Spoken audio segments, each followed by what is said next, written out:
যান, ব্লাউজের হুকটা একটু লাগিয়ে দাও তো। ল্যাপটপে গুরুত্বপূর্ণ কাজ করছিলাম, এমন সময় বউয়ের এমনও কথায় মেজাজ বিগড়ে গেল। ধমক দিয়ে পড়লাম, ব্লাউজ আটকাতে না পারলে পড়তে যাও কেন? যাও এখান। বউ আমাকে থামিয়ে দিয়ে হঠাৎ জড়িয়ে ধরে পড়ল।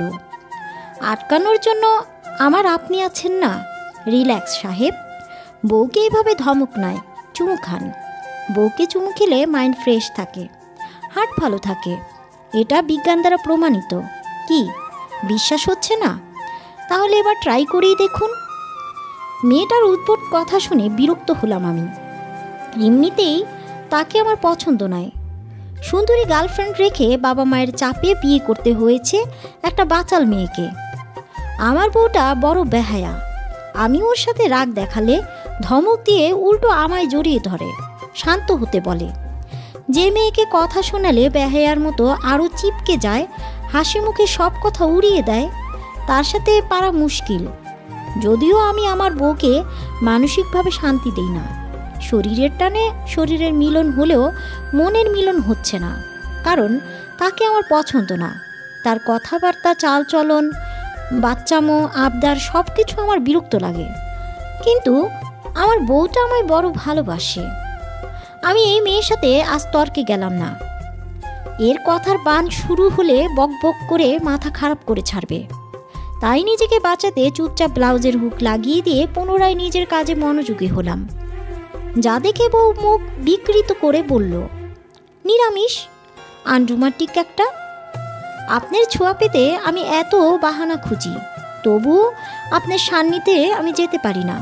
এই যে পেয়েও এত অবহেলা করেন, যদি পাল্টা অবহেলা করি সহ্য করতে পারবেন তো? আমি শুনেও উত্তর দিলাম না। বউ রেসপন্স না পেয়ে মুখ গোমড়া করে চলে গেল। ছুটির দিন, দুপুরে খেয়ে শুয়ে আছি। এমন সময় বউ নতুন একখানা শাড়ি পরে সেজে গুজে আমার পাশে ঘুরঘুর করছে। হয়তো আমার মুখ থেকে প্রশংসার বাণীর অপেক্ষায় ছিল, কিন্তু আমি সেদিকে তাকালাম না, কিছু বললামও না। বউ অধৈর্য হয়ে নিজ থেকেই বলল, এই দেখুন না কেমন লাগছে আমায়। ভালো। আচ্ছা চলুন না বাহির থেকে একটু ঘুরে আসি। আমার সময় নেই। আজ তো ছুটির দিন, আপনি তো এখন শুয়ে আছেন।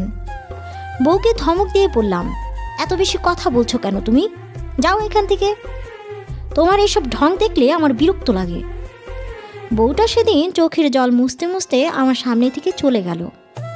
আমি আরামসে একটা ঘুম দিলাম। মেয়েদের যত বাড়াবাড়ি, প্যারা, অসহ্য। আমার শত অবহেলা সহ্য করেও মেয়েটা আমার পিছু ছাড়ে না। তার যত্ন, ভালোবাসার কোনো খামতি নেই। বছর ঘুরল, ধীরে ধীরে মেয়েটা আমার অভ্যেসে পরিণত হয়েছে। তাকে ছাড়া আজকাল হাঁসফাঁস লাগে। হয়তোবা তাকে আমি ভালোবাসা শুরু করেছি। আজ অফিস থেকে এসে দেখলাম বউ চুল আঁচড়াচ্ছে। দূরে দাঁড়িয়ে আমি খুঁটিয়ে খুঁটিয়ে দেখতে লাগলাম তাকে। কোনো প্রসাধনী ছাড়াই নীলরঙা শাড়িতে লম্বা চুলওয়ালি শ্যামবরণ মুখটায় অদ্ভুত মায়া যেন। এভাবে তাকে কখনো দেখা হয়নি। নিজের অজান্তেই বললাম, তোমাকে অনেক সুন্দর লাগছে। বউ চমকালো, খুশিতে কত হয়ে পড়ল।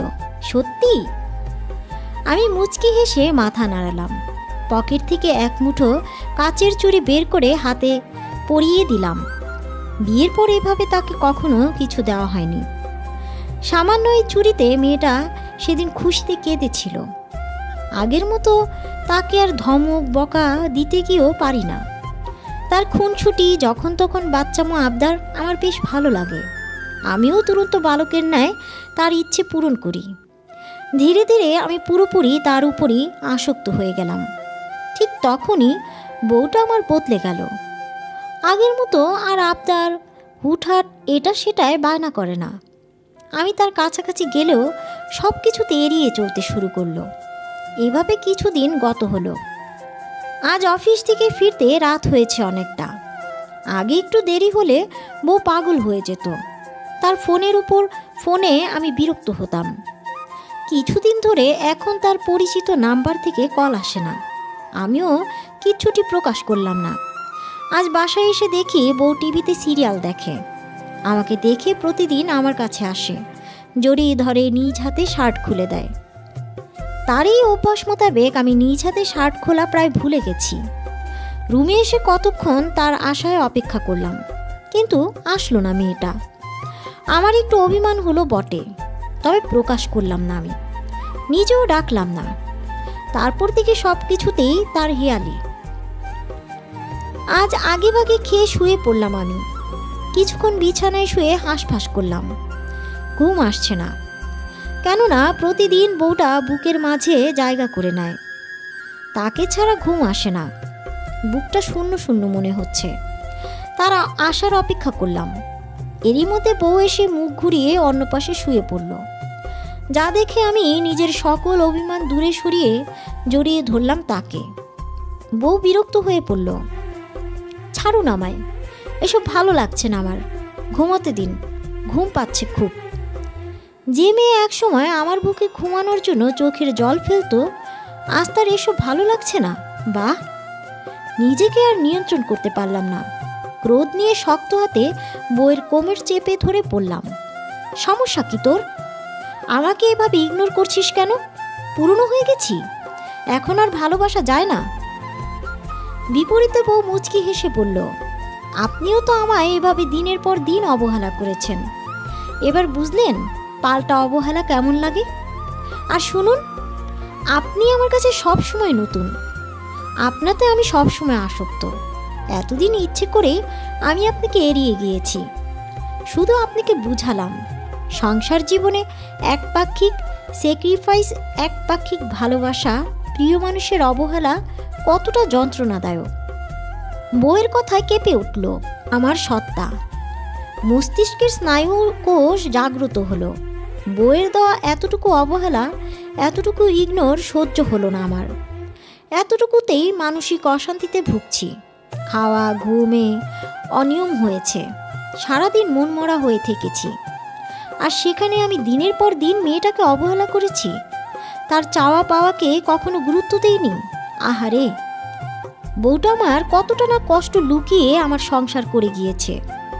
বুকের কষ্ট লুকিয়ে সবসময় মুখে হাসি ফুটিয়ে নিজের দায়িত্ব পালন করেছে।